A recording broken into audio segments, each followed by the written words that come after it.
Dear students, আসসালামু আলাইকুম ওরহমতুল্লাহি ওবরাকাতুহু। যারা নবম শ্রেণী এবং দশম শ্রেণীতে রয়েছে এবং ২৬ সালে যারা পরীক্ষা দিবে তাদের জন্য আজকের এই ক্লাসটি। আমরা আজকে সেট ফাংশন থেকে একটি প্রশ্ন সমাধান করব। তিনটি উদ্দীপক দেখতে পাচ্ছি, এ, ফাংশন অফ এক্স এবং ফাংশন অফ ওয়াই। তাহলে আমরা প্রথম প্রশ্ন কতে দেখতে পাচ্ছি, পাওয়ার অফ এ নির্ণয় করো। এখানে এটিকে আমরা কাজ করব। এখানে আমরা x square minus 10x plus 24 equal 0 আমরা উঠে নিয়েছি। এটাকে আমরা মিডল টার্মে করব। মিডল টার্ম করার জন্য আমাদের যে কাজটি করতে হবে, এক্স স্কোয়ার মাইনাস শুধু আমরা উঠিয়ে নেব। দেন আমরা যে কাজটি করব 24 আমরা উঠিয়ে নিব।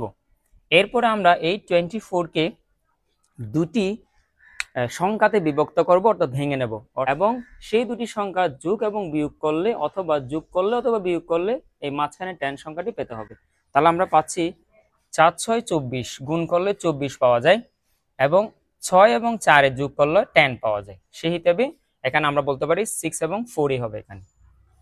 সেই হিসাবে আমরা এখানে 6x লিখলাম, দেন এখানে 4 লিখব।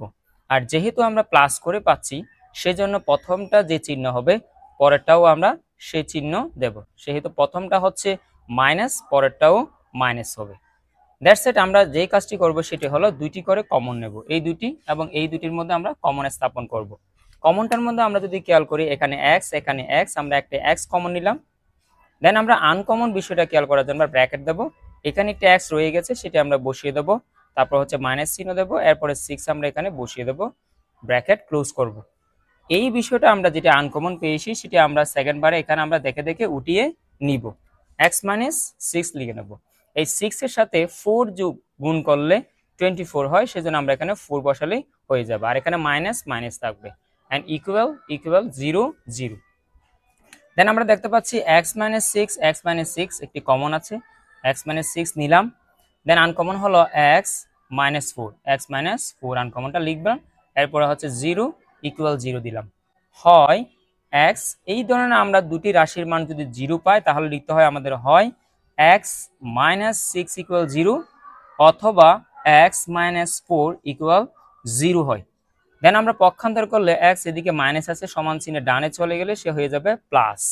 আর এখানেও 4 এর সামনে মাইনাস, সেই দিকে চলে গেলে সমান চিহ্নে সে হয়ে যাবে প্লাস। তাহলে আমরা বলতে পারি x সমান 6 এবং x সমান 4। এখান থেকে আমরা দিতে পারি কি a সেট সমান 4,6। এখন আমাদের যে প্রশ্ন বলছিল পাওয়ার অফ a, তাহলে সুতরাং অতএব পাওয়ার অফ a এইটাকে আমরা উপসেটে বিভক্ত করব। তাহলে আমরা প্রথমে দুইটি সেকেন্ড ব্র্যাকেট দেব, দেন 4,6 একবার লিখব, দেন হচ্ছে আমরা একবার লিখব, এরপরে হচ্ছে আমরা ফাঁকা সেট দিব, এটি সেকেন্ড ব্র্যাকেট ক্লোজ করব। এটি হলো আমাদের অ্যান্সার। আমরা এখন খ নম্বর প্রশ্নে দেখব। এখানে বলা হয়েছে পি এর মান কত হলে ফাংশন অফ -2 ইকুয়াল টু 0 হবে তা নির্ণয় করো। এখন আমরা যেহেতু ফাংশন অফ 2 এর কথা বলা হয়েছে, তাহলে আমরা উদ্দীপক থেকে ফাংশন অফ x এই মানটি আমরা উঠিয়ে নেব। তাহলে আমরা দেখতে পাচ্ছি দেওয়া আছে function of x equal x to the power 4 plus 3x cube plus px square minus 3x minus 4 plus p। এখন আমরা এই ফাংশন অফ x এর জায়গায় -2 বসাবো। যেহেতু এখানে বলা আছে ফাংশন অফ -2, সেই হিসাবে আমরা এখানে x এর জায়গায় যদি -2 বসাই, আমাদের এখানে যত জায়গায় x থাকবে ততটা প্রত্যেকটা জায়গায় -2। এই যে এখানে x রয়েছে, এখানেও -2 হবে, এখানেও x রয়েছে, এখানেও -2 হবে, আর এখানেও x রয়েছে, এখানেও -2, এখানেও x রয়েছে, এখানেও -2। তাহলে এদিকে x নেই, এদিকে আর -2 বসানোর দরকার নেই। তাহলে আমরা x এর জায়গায় -2 বসালাম, পাওয়ারটা ঠিক রেখে দিলাম, এখানেও পাওয়ারটা ঠিক রাখলাম, এখানে পাওয়ার নেই, এখানে পাওয়ার দেওয়া হয়নি। দেন আমরা যে কাজটি করব সেটা হচ্ছে এই -2 এর উপর পাওয়ার 4 থাকা মানে হচ্ছে -2 4টি গুণ করতে হবে। তাহলে -2 4টি গুণ করলে 2 এর উপর 4 থাকা মানে হলো 16। আর একটি কথা মনে রাখতে হবে, সেটি হচ্ছে মাইনাসের উপর পাওয়ার সংখ্যা যখন জোড় সংখ্যা হবে সেটি আর মাইনাস থাকবে না, সেটি প্লাসে রূপান্তর হয়ে যাবে। দেন আমরা এখানে দেখতে পাচ্ছি প্লাস চিহ্ন বসলো। এখানে 2 এর উপর কিউব থাকা মানে হচ্ছে 8 হবে, 2 এর উপর কিউব থাকলে 8 হবে। আর হচ্ছে এখানে যদি মাইনাস চিহ্নের উপর পাওয়ার সংখ্যা যদি বিজোড় হয় তাহলে সেই মাইনাস চিহ্ন থেকে যাবে। দেন আমরা প্লাস চিহ্ন এখানে বসালাম, এই 2 এর উপর 2 থাকা মানে হচ্ছে 4 বসালাম। আর যেহেতু মাইনাস চিহ্নের উপর জোড় সংখ্যা রয়েছে সেটা প্লাস চিহ্ন হয়ে যাবে, আর চিহ্ন পরিবর্তন হবে না, সেই হিসাবে আমরা বলতে পারি 4p। দেন আমরা এটি এবং এটি গুণ করব, গুণ করলে 3 এবং 2 এ গুণ করলে হবে 6, আর মাইনাস মাইনাস গুণ করলে হবে প্লাস, দুটি চিহ্ন একই রকম। দেন -4 বসিয়ে দেবো, এরপরে প্লাস বসাবো, এরপরে পিটা আমরা বসিয়ে দিলাম। এরপরে সেকেন্ড লাইনে আমরা থার্ড লাইন দেখলাম 16 16 হুবহু থাকলো। এরপরে 8 এবং 3 এর সাথে আমরা একটা গুণ করব, তাহলে 3 8 এ 24 হয়, মানে 8 3 এবং গুণ করলে 24 হয়। 24 যেহেতু প্লাস এবং মাইনাস গুণ করলে হবে মাইনাস, আর এখানে প্লাস চিহ্ন দেখা যাচ্ছে, প্লাস চিহ্ন, আর 4p হবে, and then +6 +6 -4 plus plus P হয়ে গেল। আমরা এই লাইনে প্লাস এবং মাইনাস করব। আমরা দেখতে পাচ্ছি 16 প্লাস, এটি রয়েছে প্লাসে রয়েছে 16 এটি প্লাস, আর 6 এটিও প্লাস, তাহলে দুটিকে আমরা প্লাস করলে 22 পাওয়া যায়। আর এটি যেহেতু মাইনাসে রয়েছে 24, এটাও মাইনাসে রয়েছে, দুটি যদি আমরা প্লাসে নিয়ে আসি, দুটিকে একই চিহ্ন যেহেতু, এটাও মাইনাস এটাও মাইনাস, দুইটাই যেহেতু মাইনাস, তাহলে এই দুটাই যোগ করে ফেলতে হবে, প্লাস করলে 28 পাওয়া যায়। আর এখানে তাহলে 4p এবং এটাও প্লাস 1p, তাহলে হবে 5p হবে আমাদের। দেন আমরা দেখতে পাচ্ছি 28 এবং 22, 28 থেকে 22 চলে গেলে -6 পাওয়া যায়, অ্যান্ড প্লাস পি এখানে পাওয়া যায়। প্রশ্ন মতো আমরা লিখবো function of minus equal to 0 হবে। দেন ফাংশন অফ -2 এর মান আমরা পেয়েছি, সেটি আমরা এখানে বসাবো, 5p -6 ইকুয়াল 0 বসাবো। আর দেন আমরা 6 কে পক্ষান্তর করলে +6 হয়ে যায়, যেহেতু মাইনাস হয়েছে প্লাস হয়ে যাবে, আর 5p থাকবে, 5 কে ওদিকে পক্ষান্তর করলে 6/5 হবে। এটাই হলো আমাদের অ্যান্সার। তাহলে পি এর মান আমাদের নির্ণয় করতে বলেছে, তাহলে আমরা পি এর মান নির্ণয় করলাম। সো এখন আমরা গ নম্বর প্রশ্ন দেখব। সেখানে বলা হয়েছে g of y-2 + 1 g of y-2 - 1 এর মান নির্ণয় করো। তাহলে আমরা গ প্রশ্নের সমাধান করার জন্য আমাদের অবশ্যই উদ্দীপক থেকে g অফ y এর মানটি তুলে নিতে হবে। তাহলে আমরা দেওয়া আছে বলে এটা লিখবো g of y equal to 3y + 1/3y - 1। এখন আমরা যে কাজটি করব সেটা হলো প্রথমে g অফ -2 এর মানটা আলাদা করে বের করে নিই আমরা প্রথমে।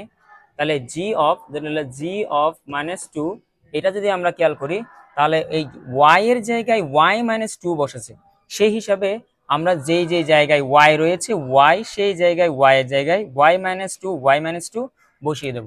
এই জায়গায় y-2 বসলো, এই জায়গায় y-2 বসলো, আর বাকি প্রত্যেকটা উপাদানই ঠিক রয়েছে এখানে। দেন আমরা এটি হুবহু লিখে দিলাম ইকুয়াল 3 এর সাথে y এর গুণ করলে 3y, 3 এর সাথে 2 এর গুণ করলে 6 হবে। দেন +1 উপরে বসলো, 3 এর সাথে y এর গুণ করলে 3y, 3 এর সাথে 2 এর গুণ করলে 6 হবে, আর মাইনাস হলো, আর -1ই বসবে। দেন আমরা দেখলাম এটি যেরকম আছে সেরকমই বসিয়ে দিলাম ইকুয়াল টু, আমরা এখানে 3y বসালাম, এই যে -6 অ্যান্ড +1 চলে গেলে -5 থাকবে। এরপরে হচ্ছে 3y বসবে নিচে, আর আমরা দেখতে পাচ্ছি -6 -1 দুইটাই যেহেতু মাইনাস, সেজন্য -7ই হবে। দেন আমাদের এই কাজটি করতে হবে, আমরা যোজন বিয়োজন করতে পারি, অথবা আমরা মান বসিয়েও করতে পারি, যোজন বিয়োজন করলে কাজটি সহজ হয়। তাহলে এরকম যদি আমাদের প্লাস মাইনাস থাকে, তাহলে আমরা যোজন বিয়োজন করেই সমাধান করার চেষ্টা করব। তাহলে আমরা এই প্রশ্নের উঠিয়ে নিয়েছি যেরকম আছে সেরকম, ঠিক আমরা যোজন বিয়োজন নিয়মটা হচ্ছে কি, উপরের লব যে মানটি রয়েছে সেটি উপরেও একবার বসবে, নিচেও একবার বসবে হুবহু। তারপর হচ্ছে আমরা যোগ চিহ্ন দেব, এর দেন বিয়োগ চিহ্ন দেব, যেহেতু যোজন মানে যোগ আর বিয়োজন মানে বিয়োগ। তারপর হচ্ছে নিচের যে উপাদানটি রয়েছে হর, সেটি উপরে একবার বসবে, নিচে একবার বসবে, উবিকল নিচে একবার বসবে। যেহেতু এখানে মাইনাস চিহ্ন রয়েছে, সেই হিসাবে এখানে প্লাস চিহ্নটাই পরিবর্তন হবে, আর প্লাস থাকলে কোনো চিহ্ন পরিবর্তন হবে না। দেন আমরা এখন যে কাজটি করব সেটা হলো যে 3y, আমরা দেখতে পাচ্ছি 3y এটা প্লাস, আর এই 3y এটাও প্লাস, যেহেতু এটাও প্লাস সেহেতু পড়বে 6y হবে প্লাস, আর 5 এটা যেহেতু মাইনাস, আর এটা 7 এটা যেহেতু মাইনাস, দুইটাই মাইনাস, সেহেতু -12 হবে আমাদের এখানে। আমরা যদি নিচে খেয়াল করি, এখানে আছে 3y প্লাস, আর এখানে 3y এটা মাইনাসে আছে, যেহেতু মাইনাস চিহ্ন রয়েছে, তাহলে এটা চলে যাবে, আর -5 আছে এবং +7 আছে, সেহেতু যেটাই প্লাস এটাও মাইনাস, এই প্লাস থেকে মাইনাসটা বিয়োগ হয়ে যাবে, থাকবে আমাদের 2। তাহলে আমরা উপরে একটু কমন দেখতে পাচ্ছি 6 এবং 12 এর মধ্যে একটা 6 কমন যাবে। এরপরে হচ্ছে y থাকবে এখানে, আর এখানে 6 দিয়ে 12 কে ভাগ করলে হবে 2 আর -2 হবে, আর নিচে 2। এই 2 দিয়ে যদি আমরা 6 কে ভাগ করি তাহলে আমরা পাবো 3। তাহলে আমরা 3 ইন্টু y - 2 লিখতে পারি। এটাই হলো আমাদের অ্যান্সার। তো আশা করি এই অঙ্কটি আমরা বুঝতে পেরেছি। তো পরবর্তী আরেকটি অঙ্ক নিয়ে অন্য কোনো ক্লাসে দেখা হবে। আজকের মতো এখানে বিদায় নেব। আসসালামু আলাইকুম ওয়া রাহমাতুল্লাহি ওয়া বারাকাতুহু।